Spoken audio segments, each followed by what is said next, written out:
And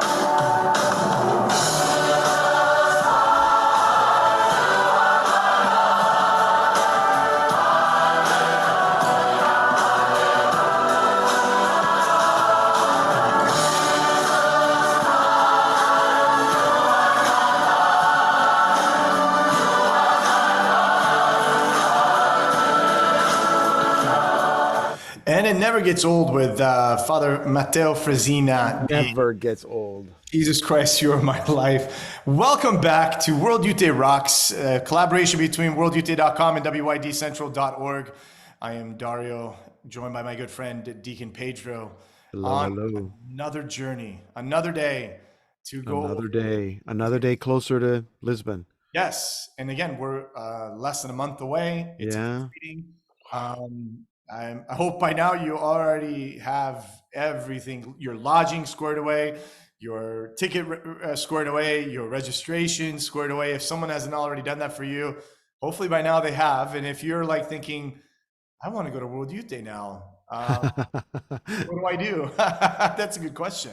You might still be able to go. You might be, yeah, you might. And I don't know. I mean, I remember Toronto, there were people that actually showed up to the registration center to register on site. Oh yeah, you can do that. Able to do that. Do you think that they're probably going to be doing that in Lisbon? I don't know. I mean, if you get to that point, you probably, the hard thing is to find a place to stay. If you can find a place to stay and you can afford a plane ticket or a bus ticket, just go and go. But at this point, a lot of groups, because when you do group bookings, you don't have to give specific names, so you might be able to replace someone. So there might be someone in a like, if you really want to go, contact your diocesan office, the archdiocese.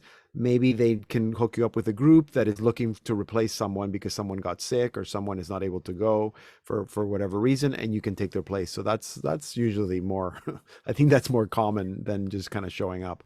And that's a great point, because at this point, you're right. The lodging situation is going to be a little tricky. There's only 1 million inhabitants in the city of Lisbon, and they're doubling up. They don't know what's going to hit them in the tsunami. But same with Panama. I mean, like, Panama didn't have that many inhabitants, and yet, surprise, like, here comes World Youth Day.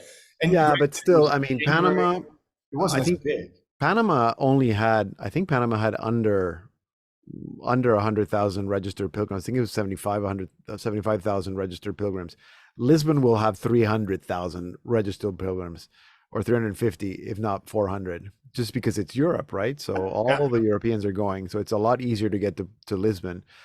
So at least 300, 400,000 extra people for the week. And then the weekend will be all the people from Spain and Portugal who just want to go see the Pope will drive to Lisbon for the weekend, and that's where you're going to get the 3 million, if not more, at the final. Be careful on the parking. Yeah. Parking is going to be a nightmare. Yeah, no, forget. Don't park. Take the bus.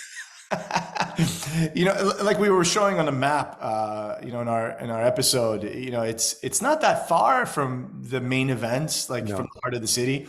And you could do a lot of things within a walking distance. Although, I'm going to be surprised to see if people think that they can bus it from point A to point B. Be careful. You might not be able to use public transit as much as you thought. I mean, look at Brazil. I was just thinking of Brazil, and they had there wasn't one night they actually shut the metro down. Like, they just closed it. For a couple hours. And people capacity, were like, forget it. We need to go home. No, we're full. They just shut it down. Oh man. But anyways, as we're getting ready for Lisbon, we are going to do the Encounter preparatory meeting number 3 with you guys. So ideally, in a perfect scenario, the first Rise Up Encounter would have happened in April. The second Rise Up Encounter would have happened in May, and the third Rise Up Encounter would have happened in June. I mean, again, this is ideal, but it doesn't necessarily mean that you can do this in 3 different sessions happening within 3 different weeks, and then submitting this to Lisbon for the data you collect. Because again, like Deacon Pedro mentioned in our last episode, this is done in a citadinal process, which means to accompany. take us Yeah. on that connection to these three now as we move into the third one. Okay, so I've been trying. I mean, I don't think it's hard to make the connection, but I've been trying to make the connection because I think we all understand. So there are three catechesis sessions. The first one looking at integral ecology. That's an encyclical by Pope Francis, Laudato Si, on the care for our common home. We care for the natural ecology, but we also care for the human ecology. The second one is looking at another encyclical by Pope Francis, Fratelli Tutti, on social friendship. So we care for each other. How do we walk together, um, uh, caring for each other in a way that's fraternal? And then, so those two make sense because there's been the two encyclicals. And so, had you asked me what would the third theme be, I don't know if I would have come up with the one that they've came up with, although this one makes sense. So this is about mercy, even though it says the great message of God's love, which is a great way to look at mercy, because mercy is, God's love. And so this has been a theme in Pope Francis's uh, papacy, because there was a whole, remember, the last Jubilee year was the year of mercy. So that was, we were all in Krakow that year, 2016. The theme was God's mercy. And so for a whole year, we reflected on God's mercy, but there was no encyclical. So not that you need an encyclical. So I think that the part of what we're going to discover today is where's the connection between caring for the natural ecology and the human ecology, working towards social friendship and human fraternity, and God's mercy. And of course, God's mercy is linked to Mary. And in fact, once we open the guide, you'll see that like the first thing that it says is like, with Mary, we welcome the great proclamation of God's love. And if you want to get really theological, and Dario, you're the theologian, not me. But if you want, about Mary being that source of mercy, that Mary helps God kind of, share that mercy with us. So that's an interesting thing, and then there's a connection with Mary going to Elizabeth, and so she goes with haste. So she's bringing God's mercy as well wherever she goes.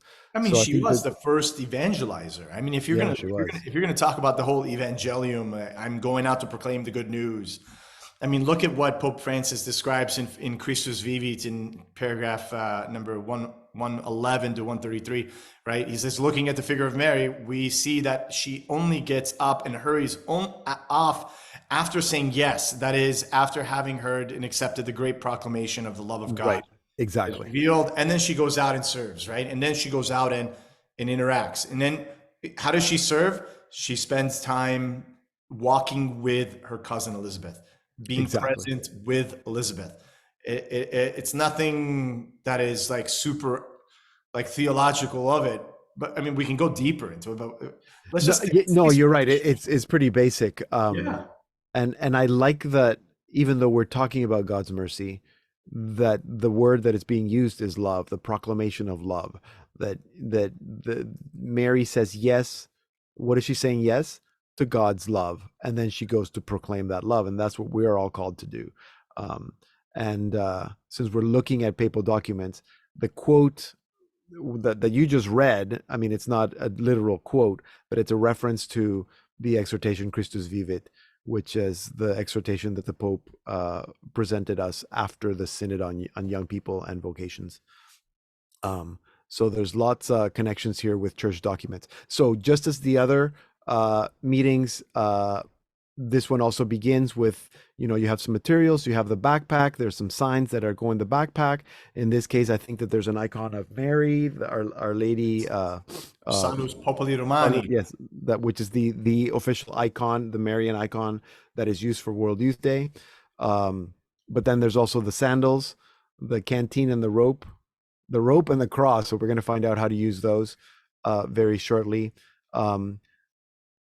But again, as in the other meetings, this one focuses on reflection and discussion and obviously prayer at the end. We start with the Lisbon hymn.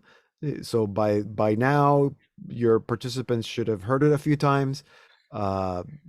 either listen to it, pray with it, sing it, get everybody excited, try to learn at least the refrain in Portuguese. Um, uh, and then you start your meeting, and we start this meeting with the reading of the gospel. So again, from the Gospel of Luke, um, Mary going with haste. Go figure. That's the gospel reading. We're going to hear this gospel reading a lot during that week in August. So Mary goes with haste, but I love this one because usually we've been hearing how she just visits Elizabeth and it kind of sort of ends there. But this one continues with the beautiful words that Mary responds with, which is the Magnificat, the prayer Magnificat. My soul glorifies the Lord. So that's also part of the proclamation of God's love. And if you look at the Magnificat carefully, she's very specifically talking about not just God's love, using that word, but God's mercy. His mercy extends to those who fear him from generation to generation. I'm not a big fan of this translation because it says my soul glorifies. I like Yeah, magnifies. magnifies. Yeah. Yeah, I mean, but because that's a proper term, right? It magnifies. What does Yes, a magnifying Magnificat. lens do? It doesn't take an object and put it on a pedestal. It makes that object even bigger. This is one of the reasons why just recently, when we Yeah. just celebrated the feast of the Nativity of Saint John the Baptist, I go back to the quote of Saint John the Baptist, one of my favorites, right? Let him increase and let me Yeah. decrease. Well, here's Mary, in her humility, magnifying. What does the moon do? The moon doesn't provide sun in and of itself. The moon magnifies the light of the sun for the night Yeah. to see. Yeah. This No, is that's a good point.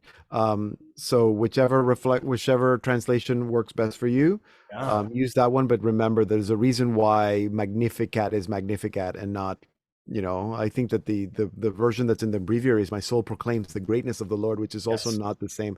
It's sort of a little closer to magnifying, but not ideal. So then after we read the gospel, we have a moment of reflection, and then to deepen what we've just heard, there's a quote from Pope Francis's message for this World Youth Day. And I see um, it says sandals, but those look like flip-flops to me. And I love flip-flops because they're super comfortable. I But got mine on right now. It's like these. your I'm flip-flops, breaking there them you in go. for World Youth Day. Yeah, yeah. So here's a little quote from the Pope's message for World Youth Day to help you deepen and go into reflection of from the on the gospel from Luke that we just heard. And again, so followed by a moment of reflection, and then there's some questions to help you kind of start that conversation. How does Mary's attitude inspire you not to stand still? How can you make it happen? So that's a little further down. And then there's the questions. And then in the section that says make haste, this is where we get the canteen. And again, so there's another quote from Pope Francis from his message on World Youth Day. And so he's talking about how Mary did not hold back. So, but this one's specifically about uh, accompanying the elderly, the sick, the imprisoned, the refugees. What we call the corporal works of mercy. Don't Yeah, forget, those are exactly. very important. And if you remember the previous catechesis session, when we talked about for social friendship, there was a whole section on throwaway culture. So these are also the people that society calls the throwaways, the elderly, the sick, those in prison, refugees, those who are different than us. And you remember during the World Youth Day in Poland, we had the people from Syria who were the refugees avoiding the battles and the civil wars that was going on in Syria. And now we have the young people from Ukraine who will probably join us at this World Youth Day. And I'm curious how that will be Yeah. integrated because Yes. they're dispersed right now. They're living all over the Europe. Most of them left Ukraine temporarily, and Yeah, that's a good point. And I suspect it'll come out in the Way of the Cross. That's yes, very common where you have different stations representing different groups of people. That's also a reason why this is probably Yeah. going to be Friday's catechesis. This will be Friday's catechesis, Yeah. exactly. And as opposed to Panama, I haven't heard anything that says that the Friday is optional. In Panama, the Friday catechesis was optional. I have not heard that, and I never agreed with that idea. Yeah. So don't make it optional. Go to this catechesis. It kind of you need to bring it together at the end. You can't just stay with the first two. So and the reason why there's a canteen, because the canteen is, this is how we offer water to someone who's thirsty. You offer them the canteen. So I think that that's why they chose the canteen as a symbol. And I'm wondering, Dario, you mentioned last time that the contents of the backpack are going to be presented in the next week or so. So I'm wondering if there's actually a canteen that's going to be in the backpack. It'd be interesting as a water bottle, but a canteen that people The- can reuse. Be yeah. interesting. It will be. And I'm not quite sure if it will be very similar to what we saw in Rio, where it was like a little plastic bag. Yeah, in Panama they had a similar one as well. Yeah, and I think it's going to be something to that extent for Lisbon as well. Yeah, and the idea there is that you're not getting plastic bottles, you're reusing the same bottle. But I Exactly. love the idea of the canteen because we don't think of a water bottle. It's like it's my water bottle and nobody drinks out of my water bottle. But with a canteen, there's something about like, hey, here, I'm going to give you some water because you're thirsty. So I think that that's the idea. And then the reflection continues with another section of the Pope's message. And then we go to the rope. Oh, sorry. There were some questions again. Yeah, So yeah. I think it's the same thing. There's some questions to continue the reflection, and then we take the rope out of the backpack, and there's another section from the Pope's message, followed by a moment of reflection, um, and then some more of the message.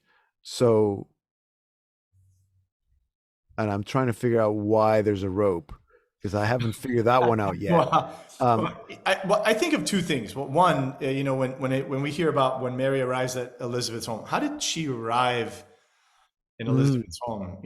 She was carried by probably a donkey or a horse, or I'm just trying to put together a thought of this rope idea too. yeah, Like the rope is like I'm leading you the way, like I'm taking you with me, like because if you look at the reflection on the second part where Jesus is God's response to this challenge facing humanity in every age, Mary carries that response with her when she goes to visit Elizabeth, carrying, I guess, rope. I'm not quite sure if that's the best example of it, but then again, yeah. I don't know, and I haven't seen. I haven't really seen, and I hate to say this because I hope that people are not going to be like, "Oh, this doesn't make any sense." It makes sense. There's also something about being tied to, like we think that the rope is something that ties you hmm, or limits you, but if we are tied to God's mercy or to God's love, like that's the good thing to be tied to. yeah. Um, But don't in don't the same stretch way. it too far too, where you go to Jesus in the temple, it takes the rope and whips the money changers, and Yeah, flips the no. tables over. I mean, uh, I guess it's left with interpretation, but I like the idea that don't be so tied down or don't be held back or Yeah, exactly. That, yeah, or if you're going to be tied down to something, be tied to God's mercy. yeah. Um, uh, so again, some questions for reflection, and then group sharing. And there's some suggestions there for group sharing. And then the section called Believe. I love this one because this is actually encouraging you. The suggestion here is to do Eucharistic adoration, which we did as part of one of the preparatory meetings. Hopefully, you've had Eucharistic adoration more than once throughout your preparation time in the last months. Um, And and this I'm would be sure a that we good will have time to Eucharistic spend once a adoration at the week. vigil in Lisbon. And once a week, Yeah, adoration yeah, in your exactly. in your church right Doesn't now would be probably a great idea. exactly. And it's a great way to involve your pastor or your deacon, but if you can't, I'm sure that the pastor can give the youth leader permission to expose the Blessed Sacrament in a way that's not too complicated. It doesn't have to be, holy hour or something complicated with incense, just something, a moment of silence. And you can listen to music or praise and worship music or Taizé music um, as you reflect on the symbols, the backpack, the words that we've been using, the sandals, the canteen, the rope. And then there's a little suggestion here for a little bit of a liturgy of a reading during the exposition of the Blessed Sacrament. Jesus, it says Jesus the reader, um, or someone. So you need someone to do the readings. Um, there's some suggestions there And with just some looking at this, music. it shouldn't take more than 20 minutes. I mean, if you're going to do this with silence, there's silence is encouraged, but even this song suggestions from Taizé is encouraged. Yeah, Taizé is great. Yeah, good reflective. Taizé is great, and it's easy enough if you don't know what Taizé actually these I believe oh they're not links, but if you just Google those songs on YouTube, you'll find them on Taizé, and you can, as long as you have internet at your meeting, you just play the video so you have the music in the background. But you can use any other music that works. Something instrumental will be nice so that the lyrics are not distracting, and you can listen to the person reading, um, and then you conclude with this section that says give thanks, but it's the same format. So you continue reading. There's something about the sandals, something about the canteen, something about the rope. See, so the rope, the prayer has to be with being united to Jesus. Jesus is like the rope that holds together what is separate. So that's something to keep in mind when we're talking about the rope. And then finally, the cross, which we've spoken about many, many times, how the cross is integral to World Youth Day, and that's because the cross is integral to our Christian journey. Um, and then that concludes the meeting. Uh, as you have your little QR code here taking you to the form that you're supposed to fill out, and then there's some suggestions, some support resources at the end in the appendix one. Um Actually, the Taizé songs are there. There's the links to the 3 songs and some other suggestions. Now, I was looking at earlier. Now, this may be. I know a lot of groups are having. Probably you're planning on having like your final getting together now before you travel to Lisbon. So this could be your final gathering. Um, I think I don't know if you agree, Dario, but I think that if you are just hearing about this for the first time and you missed the first two, maybe you can still do number 3 and maybe make references to social friendship and integral ecology, but take the time to work on this, to focus on this one, because this has a clear connection to the theme of World Youth Day. And and it's such a beautiful way to kind of conclude all the last months of preparation as you're, before you get on the plane to go to Lisbon. Maybe depending on when you're traveling to Lisbon, maybe if you're in Lisbon for the weekend, the Saturday, Sunday, or the Monday, if you have a space in Lisbon, maybe this is something that you can do in Lisbon on the Monday before World Youth Day starts as a gathering, as a prayer gathering to kind of get you going. That I kind of like that idea. And in fact, the suggestion mentions that even though Dario said that you could do it, the Eucharistic adoration in 20 minutes, you could do the whole thing in an hour and a half.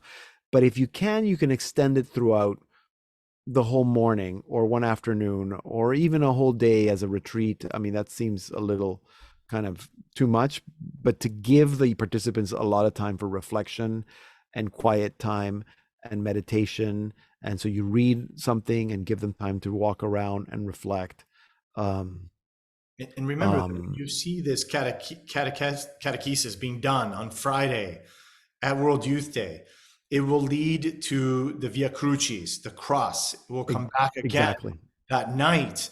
And then the whole idea with the rope and canteen that you're going to be bound together to Yeah, walk together is what to you're going walk to do on together. Yeah, Saturday to that's get true. to the visual sight. And then you're going to be offering mercy to one another, because one, you're going to be tired, you're going to be hot, you're going to be complaining, you're going to be moaning, you're going to be saying, And I the want my comfort neo-catechumenal food. way is going to be singing. The And they're going neocats are going to be singing all night. at 2 a.m, the neocats are going off singing So like you're going to crazy. need And you're going to be like, some of God's mercy there. Lord Yes. have mercy. Well, how do I show them compassion?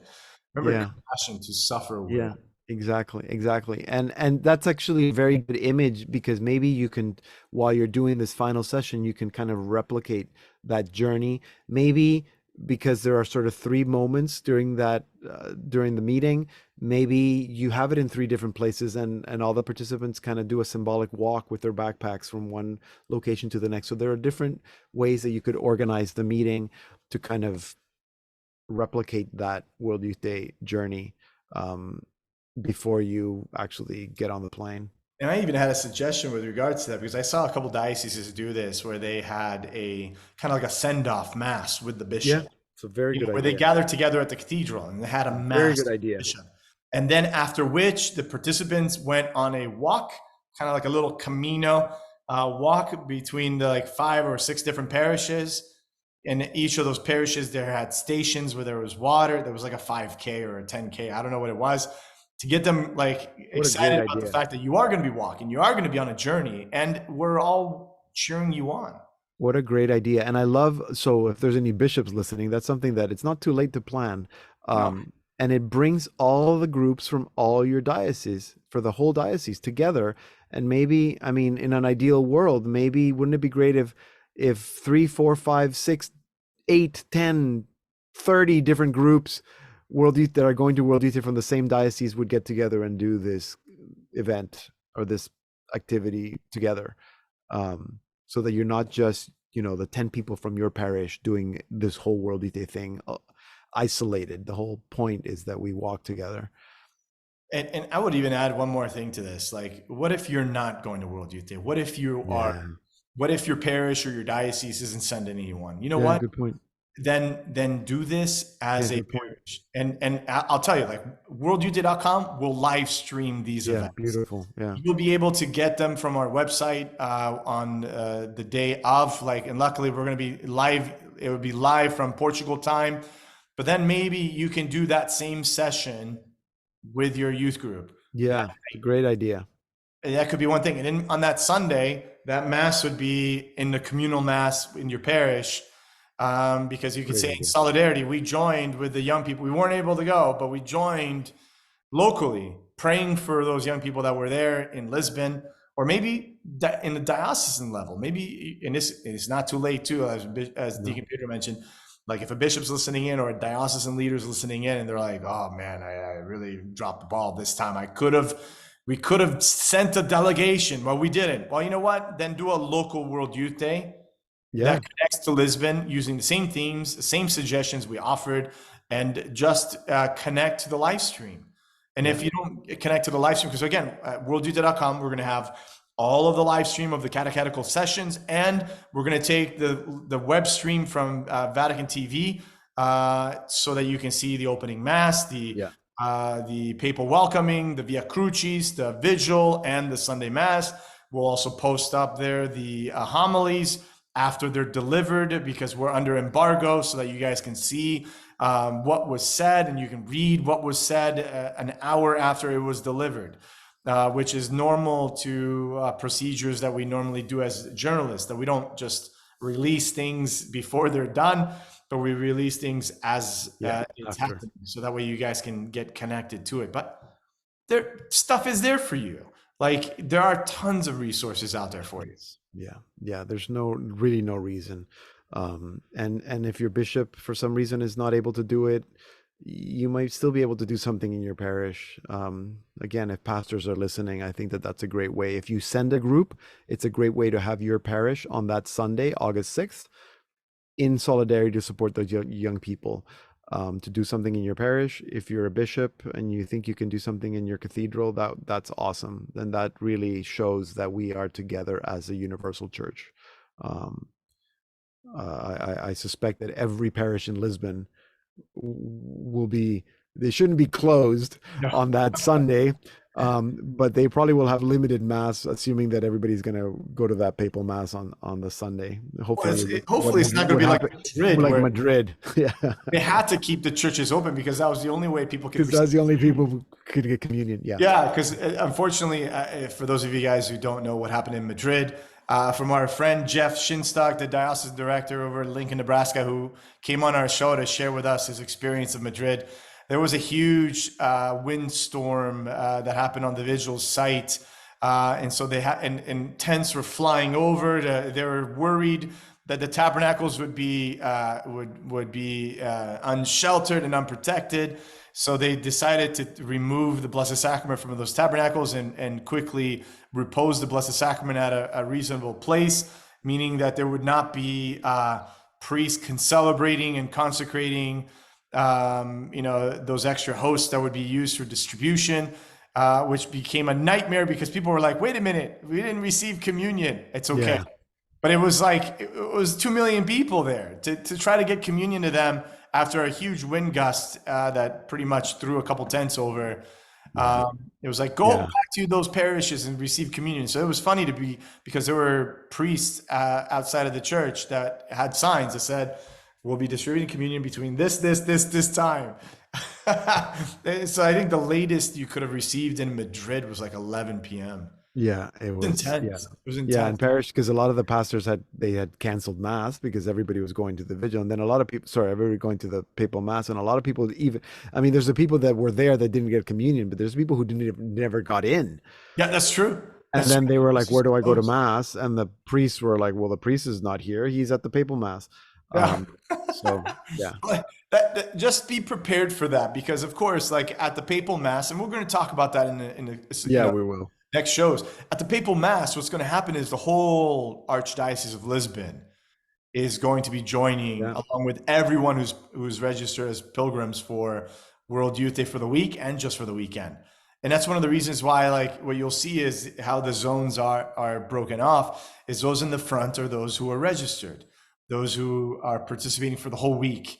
Then in the back will be those who are participating only for the weekend, and then in the far back will be everyone else who is from the Archdiocese of Lisbon that just wants to be yeah, present. exactly.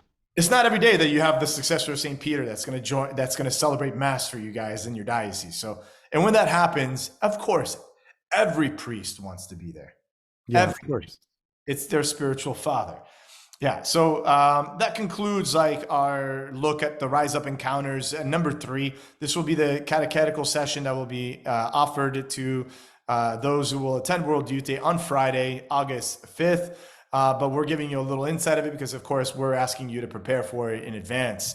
What we will be doing in our next couple shows, just to give you guys a little insight, besides giving you updates as they arrive, live, like as they arrive, because sometimes they'll arrive the morning of our show and I'll get wind of it. And I have to tell you guys, like, there will be updates coming in and out. Like, how is the registration process going to look like? Yeah, exactly. When you arrive in Lisbon, how chaotic is the airport? Is the airport prepared? What do you do if you're arriving from a different country into Lisbon? Like if for another European country, is arriving into Lisbon the same as arriving into another Schengen country? Again, we're going to Mhm. talk about all those later because I got to give you a little insight on that because I flew out of Lisbon just recently, having came into Italy and then flying out of Portugal. It's different from when it's a different line because if you arrive from Yeah, to Portugal and fly out of Portugal, it's a shorter line. But if you flew into a different country and then flying out of Portugal, the line is going to be a little longer. All right, well, we'll talk all about that later, though. Because the next show, what we're going to do is we're going to look at what Monday, Tuesday, Wednesday is going to look like of World Youth Day, starting July 31st. For those of you guys flying in, we're going to go through like how to get through the airport and get out of there without being bombarded by the taxi offers and what signs and where do we look at, and it's overly stimulating. Did I check a bag? Oh my gosh, I can't believe I checked a bag. We're going to talk a little bit about that because sometimes bags might not get there. What are you going to do? And again, all that and more on our next episode, Monday through Wednesday. And then what we're going to do is following that, we're going to look at Thursday and Friday. Thursday, We're Friday. going to do them separately because Thursday and Friday, we have the opening ceremonies with the Holy Father, and then we have the Via Crucis we got to talk about. What does it mean now that the Pope is in town? Because dynamics change when there's a world leader in town moving around. You're not going to get that same luxury of having the freedom to just, get to the side and just wave. There's going to be security measures that are going to be a little bit more tighter than what you thought. And you might think, for those of you who are American, be like, whoa, it's like TSA getting to the airport. It's like, do I have to take my liquids out? You might. Panama was pretty strict. Yep. There were security checkpoints like half a mile before going into the main event area. Might happen again. I mean, it's just what happens when the Pope is in town. And then we're going to look at Saturday and Sunday. What is that going to look like? Saturday and Sunday, the vigil, to the walk, to the vigil, to the whole night, and through our favorite, the Neocats. And then, of course, the Sunday Mass, and then how to get home from the Sunday Mass after the Sunday Mass is done, because that's going to be, it's not going to be like Cologne, Germany, where everyone was funneled in one exit and it was like a bottlenecking nightmare. And all the buses were there, but when you got there, you're like, wait a minute, all the buses have the same number. Yeah. Where are they going? They're all going to different places though. And you had to ask every individual bus driver just to find out where they were going. The same thing happened to me in Sydney, Australia. I got there and I'm like, I need to get back to my hotel. How do I get there? And nobody knew how to respond to that because the buses were all going in different angles and different wonderful. locations. Panama was at least good because it's like, just go back the way you came in. Like, it was easy. Yeah. You can't do that when you're disorientated in like a country like, actually Rio was easy too. I take that back. Rio was probably. Well, Rio was easy, yeah, because it was so central. Yeah. Yeah. But don't expect. Luckily, we didn't go to Guarachiba. But I mean, that would have been interesting nonetheless. But yeah. Any last thoughts on this catechetical session that you? No, I think this is great. It's very exciting. I think that the main thing is that whatever you're doing, make sure that the last thing you do before you go to the airport is you have a gathering with your young people, with your group, and make sure you have, whether it's Mass or Eucharistic adoration, or this whole session we just talked about, or all of the above, or maybe reconciliation as part of that experience. Do something that's spiritual, that's really going to nourish their soul, their spirit. If it can be done at a parish level with everybody else in the parish, even better. With your pastor support, make it meaningful, so that you're going off focusing on what really matters. Yeah, thank you so much for sharing that. Don't forget, the key to this encounter is just don't overcomplicate things. No. Just make it simple. Maybe it's just have a rosary, or maybe just have Yeah. holy hour, or maybe invite them to think about going to confession, Yeah. beforehand. And remember, it's a pilgrimage, Yeah. which means you will suffer. Be prepared for that. Let's suffer together. Compassion, right? Yeah. And that's the joy of the gospel. That's the joy of what Pope Francis calls, he wrote a book on it, didn't he? The joy of encountering Christ, the joy of the gospel. I think it was called the joy of the gospel. Doesn't he have a letter also? Well, the joy of the gospel is an exhortation. Yeah, so it's Evangelium Gaudium, right? Yes. There you go. Yeah. The Pope, he wrote about it. Pray for the Pope. Pray for the Pope. Pray for all the participants who will be joining from all over the countries. Pray for those who are still working on trying to get visas. So a little complicating. People are traveling from all over the world. Yeah. It's tough. You know what? But we want to have this encounter with everyone, and hopefully we'll all be there together. And again, we will live stream everything as it's happening, and every night we will have a daily recap show from Lisbon on our website, so that you guys can also tune in. And that live show will be available to 8 p.m. Eastern Standard Time, 11 p.m. to 11:30 p.m. In Lisbon time. We will broadcast all that eventually to you guys on our website, so that way you guys can all take advantage of that. But there's a lot of things that are happening that we're going to try to connect you with, so that even if you don't go, Yes. even if you don't make it from whatever part of the world you're in, you're still going to be able to experience World Youth Day. Anyways, from all Amen. of us at worlduta.com and wyDcentral.org, thank you for joining us on this occasion. Until next time, God bless you guys.